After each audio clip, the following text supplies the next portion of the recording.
সেদিন রাতে খাবার খেয়ে আমি একটু টিভি দেখছিলাম।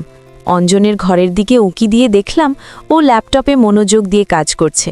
ওর পড়ায় যেন ব্যাঘাত না হয় তাই ওকে ডিস্টার্ব না করে শুধু দরজায় গিয়ে দাঁড়িয়ে একটু চুমু খেয়ে নিলাম ওর কপালে, খুব হালকা করে। ও হয়তো টের পায়নি।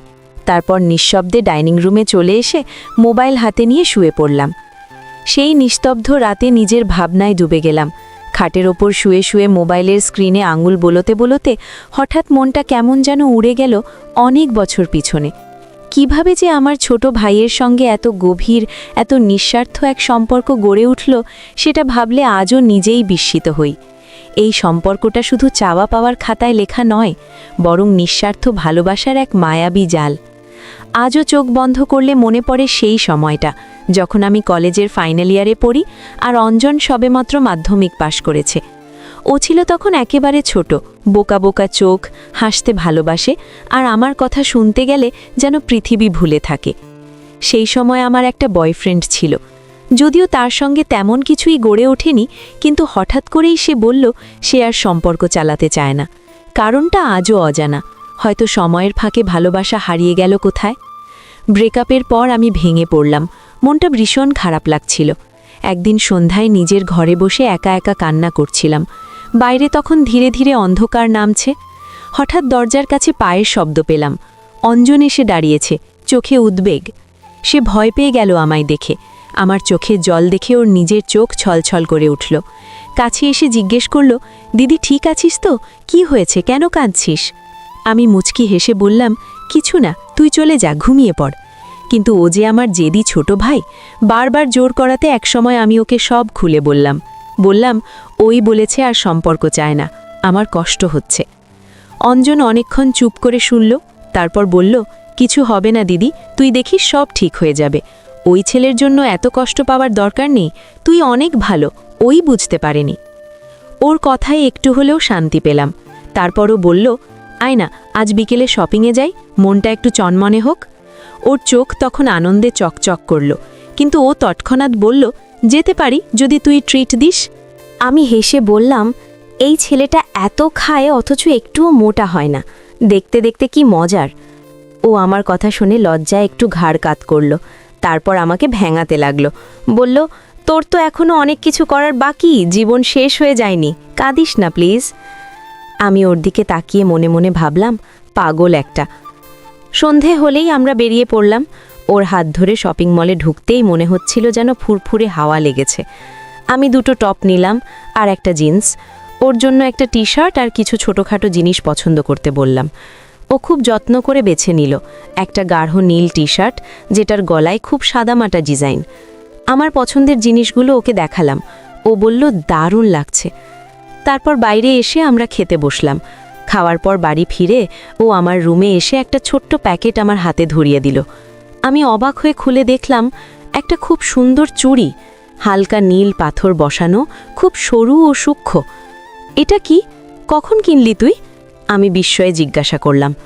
ও নিচের দিকে তাকিয়ে হেসে বলল, তুই পড়লে আমি অনেক খুশি হব। আমি চুড়িটা হাতে পরিয়ে দেখলাম। ওর ছোট্ট এই উপহার আমাকে অদ্ভুত ভালো লাগছিল, মনটা বেশ খুশি হয়ে গেল। এর কিছুদিন পর খুব জ্বর এলো আমার। রাতে এত কষ্ট হচ্ছিল যে ঘুম আসছিল না। সেদিন বাড়িতে সবাই ঘুমিয়ে পড়েছিল। বাধ্য হয়ে অঞ্জনকে মেসেজ করলাম, ভাই যদি জেগে থাকিস একটু জল দিয়ে যা প্লিজ। 5 মিনিটের মধ্যেই ও আমার রুমে। আমাকে দেখে ওর চোখ বড় হয়ে গেল, দৌড়ে কাছে এসে কপালে হাত দিল। কি হয়েছে, এত জ্বর? তারপর সারা রাত ও বসে থাকলো আমার মাথায় জলপট্টি দিয়ে। আমি ভোরের দিকে ঘুম ভেঙে দেখি বেচারা আমার পায়ের কাছে মেঝেতে মাথা রেখে বসে বসে ঘুমিয়ে পড়েছে। ওর মুখটা তখন ক্লান্তিতে শুকিয়ে গেছে। আমার মনটা খুব কেঁদে উঠল। ভাবলাম, এত রাত ও কিভাবে জেগে থাকলো শুধু আমার জন্য। আমি আস্তে করে উঠে ওকে তুলে নিজের খাটে শুইয়ে দিলাম। ওর গায়ে একটা চাদর টেনে দিয়ে দিলাম। সকালে যখন ঘুম ভাঙল, ও এসে দেখল আমার জ্বর কমেছে। তারপর সারা দিন ও আমার খোঁজ নিয়েছে, কখন ওষুধ খেলাম, কি খেলাম, কেমন লাগছে। আগেও ও আমার যত্ন করত, কিন্তু সেদিন মনে হচ্ছিল যেন ওর যত্নটা আরও বেশি গভীর হয়ে গেছে। খুব নরম হাতে কথা বলে, খুব যত্ন করে চা এনে দেয়। আমি কিছু বলিনি, ভেবেছিলাম হয়তো ও আমাকে নিয়ে অতিরিক্ত চিন্তা করছে।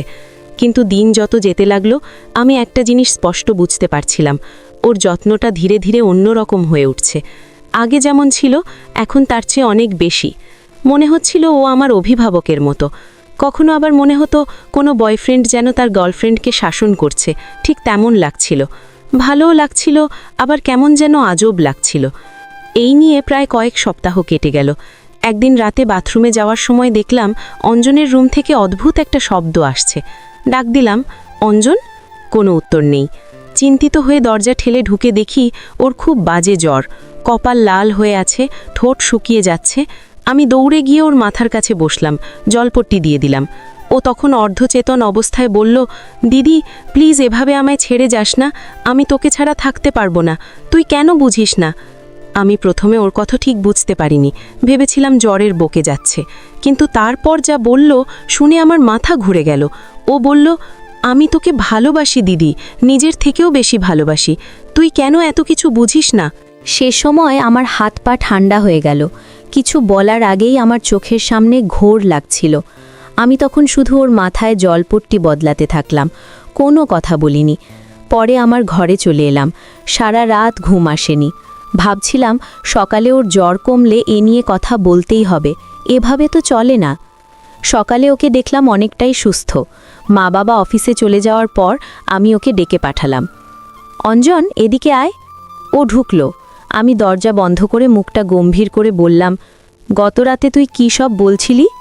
ওর মুখ লাল হয়ে গেল, চোরের মতো মাথা নিচু করে দাঁড়িয়ে রইল। দেখে আমার মাথা গরম হয়ে গেল। আমি চিৎকার করে বললাম, তোর লজ্জা করে না? আমি তোর দিদি, আমাকে নিয়ে এরকম ভাবতে তোর কি লজ্জা নেই? তোর মতো ভাই থাকার চেয়ে না থাকা অনেক ভালো। যা এখান থেকে বেরিয়ে যা, আমার সামনে আসবি না, কোনো কথা বলবি না।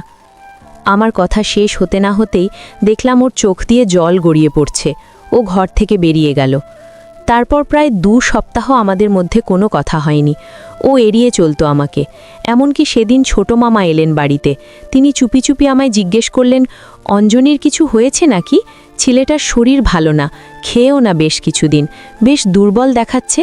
শুনে আমার খুব খারাপ লাগলো। সেদিন রাতে সবাই ঘুমিয়ে পড়ার পর আমি ওর ঘরে গেলাম। দরজা খোলা ছিল। ভেতরে ঢুকে দেখি ও বালিশের ওপর মুখ রেখে ফুঁপিয়ে কাঁদছে। আমার বুকটা দুমড়ে গেল। মনে মনে ভাবলাম, সেদিন ওকে এভাবে বলা উচিত ছিল না, তবে ও যা করেছে সেটাও তো ঠিক না। আমি কাছে গিয়ে ডাকলাম, অঞ্জন। ও চমকে উঠল, তড়িঘড়ি করে চোখ মুছল, উঠে বসল। আমি জিজ্ঞেস করলাম, খাবি না কেন? তোর কি হয়েছে? ও নিচের দিকে তাকিয়ে বলল, কিছু না। আমি রেগে গিয়ে বললাম, কি চাস তুই, বল। ও একটু থেমে বলল, প্লিজ এভাবে কথা বলিস না আমার সঙ্গে, আমি আর নিতে পারছি না। আমি তোর সামনে আসিনি, তাহলে এরকম করছিস কেন? নাকি তোর আমাকে সহ্য হচ্ছে না? আমি মরে গেলে তুই হ্যাপি থাকবি? ওর মুখে এই ধরনের কথা শুনে আমি মুখ হয়ে গেলাম।